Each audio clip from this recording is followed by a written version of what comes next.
आपने बड़ा इम्पोर्टेंट मौजू है आपका।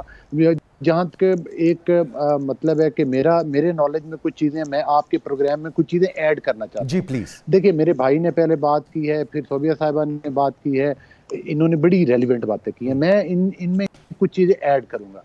एक्चुअली मसला ये नहीं है, मसला ये है मंसूर, बात वो लंबी हो जाती है, लेकिन मुख्तसर ये है कि इस मुल्क को 4 साल में सियासी तौर पर और मुआशी तौर पर बहुत ज़्यादा सोबताज किया गया।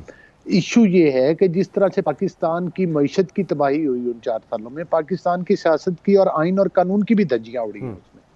सूरत-ए-हाल ये थी कि जब पिछली दफ़ा इलेक्शन हुए थे, जो कि 2018 वाले 18 इलेक्शन वाले जी। थे, उसमें जो मरदमशुमारी की गई थी, उसे बाकायदा लेजिस्लेशन थी कि ये मरदमशुमारी सिर्फ़ एक इलेक्शन के लिए इस्तेमाल होगी। ठीक।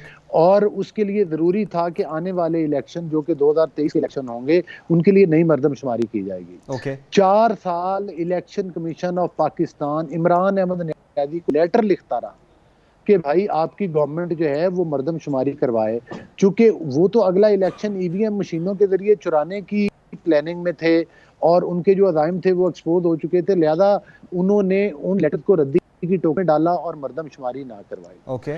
फिर जिस तरह से ये आप हम प्रोग्राम में बहस करते रहे हैं कि असेंबलियाँ टूट गई 90 रोज़ के अंदर, आइन में ये कहता है कि इलेक्शन होने थे, वो इलेक्शन नहीं हुए जो 2 सूबाई असेंबलियाँ थी। हाँ। एक्चुअली आइन ये भी कहता है कि जब आप असेंबलियाँ तोड़ते हैं तो आइन में ये भी कहीं नहीं लिखा कि एक फर्द वाहिद की ख्वाहिश की। इमरान न्याज़ी बार-बार कहता रहा कि मैंने असेंबलियाँ डिसॉल्व करवाई हैं। पेशावर केपीके की असेंबली का वो ज़िक्र भी नहीं करते थे, सिर्फ पंजाब के ऊपर वो आइन ठीक को आगे अली भाई, बढ़ाते थे। लेकिन तो मेरी बात वो सुनिएगा। देखिए, ठीक है जी जी मैं आगे आ रहा हूँ, जी प्लीज आगे बढ़ रहा हूँ, आप सवाल कर ले, आप जी। सवाल कर ले, मेरा आगे सिर्फ बढ़। इस वक्त ये पॉइंट है, जिस तरह अभी हसाम भाई कह रहे हैं, जिस तरह डॉक्टर शाजिया असम सुमरो कह रही हैं, आई एग्री। उस वक्त प्रोविजनली उन्होंने कहा गया, तो इस वक्त भी तो जो ब्यूरो ऑफ स्टैटिस्टिक्स है उससे प्रोविजनल, क्योंकि आप लोगों की हुकूमत, एहसन इकबाल साहब आपके वजीर हैं, आप लोगों ने कहा कि प्रोसेस ऑलमोस्ट कंप्लीट हो चुका है।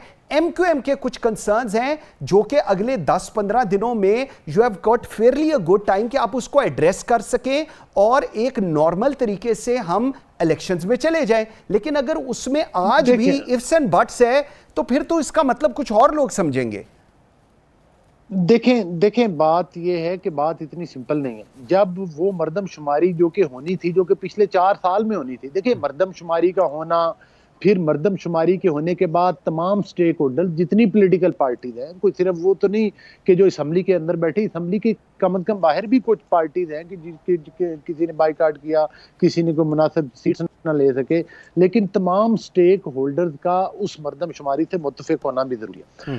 अब चूंकि हमारे पास टाइम थोड़ा था, हमने मरदमशुमारी तो करवा दी है। जिस तरह से कि इलेक्शन कमीशन के दोस्त आपके प्रोग्राम में बोल रहे थे कि भाई अभी तक वो नोटिफाई नहीं हुई, जाहिर है वो नोटिफाइड होने पे भी टाइम लगता है। और दूसरी बात ये है कि हमारे जो स्टेक होल्डर, जिस तरह से एमक्यूएम के दोस्त बात कर रहे हैं, जिस तरह से दीगर पीपल्स पार्टी के सोबिया साहब ने बात की, और भी पार्टीज के लोग बात करते हैं, वो उस डिजिटल जो मरदमशुमारी है उस पर उनके कुछ ना कुछ कंसर्न हैं, कुछ तहफ़्फ़ुज़ात हैं। अगर हम उनको एतमाद में लिए बगैर नोटिफाइड करते हैं तो इसका मतलब है कि वो भी मुनासिब बात नहीं है। ठीक है। दूसरा है कि जो एक बड़ी, मैं आपको इंटरेस्टिंग बात इधर मैं बता जी। रहा हूँ, जो पुरानी मरदमशुमारी हुई है उस पर 2 किस्म की हल्काबंदियां हो चुकी हैं। एक वो हल्काबंदी है जिससे हम लोग इलेक्ट हुए, जिससे मैंने बनाऊं 2018 के। एक उसी मरदमशुमारी पे दोबारा भी हल्काबंदी कर दी इलेक्शन कमीशन ने, जो कि नोटिफाइड हो चुकी है। ओके। आया कौन से हलकों में इलेक्शन होगा? उन हलकों में इलेक्शन होगा, ये क्वेश्चन मार्क है कि जिससे हम इलेक्ट होके बैठे हैं, या जो उन्होंने अभी नोटिफाइड पुरानी पे किए हैं। ठीक, ये भी एक अभाम है। एक तो बिल्कुल ठीक है। गुजारिश करने का मकसद नहीं, बड़ा इंपॉर्टेंट पॉइंट है आपका अली भाई, बड़ा इंपॉर्टेंट पॉइंट है। मुझे मैं बात को मुझे ब्रेक का एक कहा जा रहा है। छोटी सी बात मेरी सुन ले। जी जी।